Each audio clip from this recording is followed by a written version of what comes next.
আসসালামু আলাইকুম প্রিয় দর্শক, সবাইকে আজকের রেসিপি দেখার জন্য আমন্ত্রণ জানাচ্ছি। আজকের রেসিপিতে থাকছে চিকেন সাসলিক। রেস্টুরেন্টে খেতে গেলে প্রায় সময়ই আমরা এটা অর্ডার করে থাকি, তবে রেসিপি জানা থাকলে এই সাসলিক আপনি বাসায় বানাতে পারবেন খুবই সহজে, আর টেস্টের দিক থেকেও হবে অনেক ডেলিশিয়াস। তাই দেরি না করে ঝটপট দেখে নেই সাসলিক বানানোর procedure. Let's go to the kitchen. Shashlik বানানোর জন্য সবার আগে চিকেন প্রিপারেশন করে নিতে হবে। এখানে আমি 1 কাপ পরিমাণ মুরগির বুকের মাংস নিয়েছি। মাংসগুলোকে আমি এমন শেপে কেটে নিয়েছি। ভালোভাবে কুক হওয়ার জন্য থিকনেসটা এমনই রাখতে হবে। এবারে মুরগির মাংসে দিয়ে দিচ্ছি হাফ চা চামচ আদা বাটা, হাফ চা চামচ রসুন বাটা, 1 চা চামচ মরিচ গুঁড়া, হাফ চা চামচ গরম মশলার গুঁড়া, হাফ চা চামচ গোলমরিচের গুঁড়া, 1 টেবিল চামচ টক দই, 1.5 চা চামচ সয়া সস, স্বাদমতো লবণ। সবগুলো মশলা ভালোভাবে মাখায় নিচ্ছি। মাখানো হয়ে গেলে আধ ঘন্টার জন্য রেস্টে রেখে দিব। এখন আমি বাকি ইনগ্রিডিয়েন্টগুলো প্রিপারেশন দেখায় দিব। প্রথমে আমি সবুজ ক্যাপসিকাম থেকে বড় ফালি কেটে নিচ্ছি। ক্যাপসিকামের এই সাদা অংশটা ফেলে দিচ্ছি। ইউজুয়ালি এই পার্টটা টেস্টলেস। তারপর এই টুকরো থেকেই আমি কিউব করে কেটে নিচ্ছি।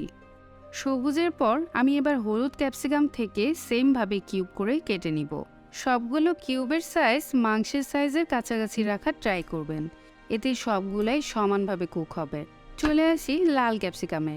আমি এখানে 3 কালারের ক্যাপসিকাম ইউজ করেছি, তবে কালার নিয়ে কোনো ধরাবাঁধা নিয়ম নেই। আপনি চাইলে যে কোনো এক কালার দিয়ে করতে পারেন। আমার ক্যাপসিকাম প্রিপারেশন শেষ। এবার পেঁয়াজের প্রিপারেশন। পেঁয়াজটাকে 4 টুকরো করে নিয়ে সেখান থেকে লেয়ার বাই লেয়ার খুলে নিব।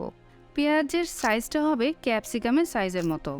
বলে রাখি, পেঁয়াজ আর ক্যাপসিকামের এক্স্যাক্ট কোনো পরিমাণ নেই, এটা ডিপেন্ড করবে আপনার মুরগির পিসের উপরে।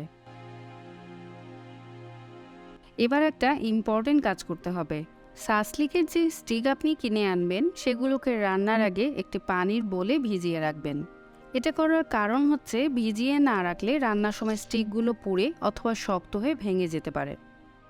এখন একটা সস প্রিপেয়ার করে নিব। নিয়ে নিচ্ছি 1 tablespoon red chilli sauce, 1 teaspoon sugar, 2 tablespoon cooking oil. সবগুলো ভালোভাবে মিক্স করে নিব। এই সসটা কুকিং টাইমে ব্রাশ করতে ইউজ করব, আর এই সসের কারণেই কিন্তু সাসলিকের টেস্ট অনেক বেড়ে যায়। এবার সাসলিকগুলো স্টিকে অ্যারেঞ্জ করে নেওয়ার পালা। সবথেকে শক্ত ইনগ্রেডিয়েন্টটা শুরু এবং শেষে দিতে হবে। ক্যাপসিকাম শক্ত হওয়ায় আমি এটা দিয়ে শুরু করছি।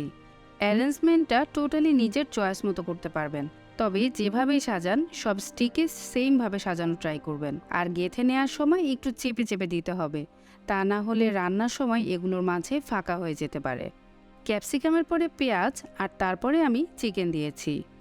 এভাবে কয়েকবার গেঁথে স্টিকটা কমপ্লিট করে নিব।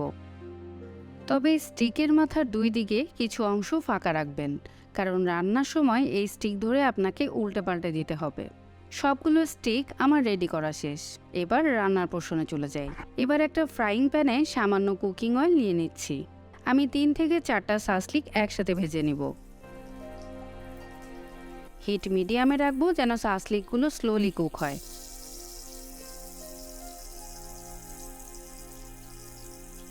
যে সসটা প্রিপেয়ার করেছিলাম সেটা সাসলিকের উপর ব্রাশ করে দিব। কিছুক্ষণ কুক হওয়ার পর অপর সাইডগুলো কুক হওয়ার জন্য সাসলিকগুলো উল্টে নিব। এই সসের মাঝে সুগার যখন সাসলিকের সাথে কুক হবে তখন একটা ক্যারামেলাইজ ফ্লেভার পাওয়া যাবে, আর সাসলিকের টেস্টও আসবে খুবই ইউনিক। এজন্যই যতবার উল্টায় দিবেন প্রতিবার ভালোভাবে ব্রাশ করে দিতে হবে। এভাবে ধীরে ধীরে মিডিয়াম হিটে উল্টায় পাল্টায় কুক করে নিব, যেন সব সাইড প্রপারলি কুক হয় এবং চিকেনটাও টেন্ডার থাকে। এক ব্যাচ সাসলিক ভাজতে আমার 12 থেকে 13 মিনিটের মতো লেগেছে। অ্যাকচুয়ালি চিকেন ব্রেস্ট একপাশে প্রপারলি কুক হতে 3 থেকে 4 মিনিট করে সময় লাগে। এভাবে প্রতিটা স্টিক কুক হতে আপনার 12 থেকে 16 মিনিট লাগতে পারে। Don't try to over cook, otherwise চিকেনগুলো ড্রাই আর হার্ড হয়ে যাবে। ভিউয়ার্স, দেখতে পাচ্ছেন আমি কিন্তু কিছুক্ষণ পর পর সস দিয়ে ব্রাশ করে দিচ্ছি। এটা কিন্তু চিকেনগুলোকে জুসি রাখতেও হেল্প করবে। আর বেশি সময় ধরে ফ্রাই করলে একটু বেশ পোড়া পোড়াও হয়ে যেতে পারে।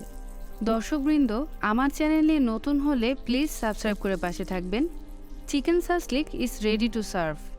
এটা কিন্তু বাচ্চার টিফিন অথবা যে কোনো সময় স্ন্যাক্স হিসেবে একদম পারফেক্ট। আপনিও ট্রাই করে প্রিয়জনকে চমকে দিন। সবাই ভালো থাকবেন। আল্লাহ হাফেজ।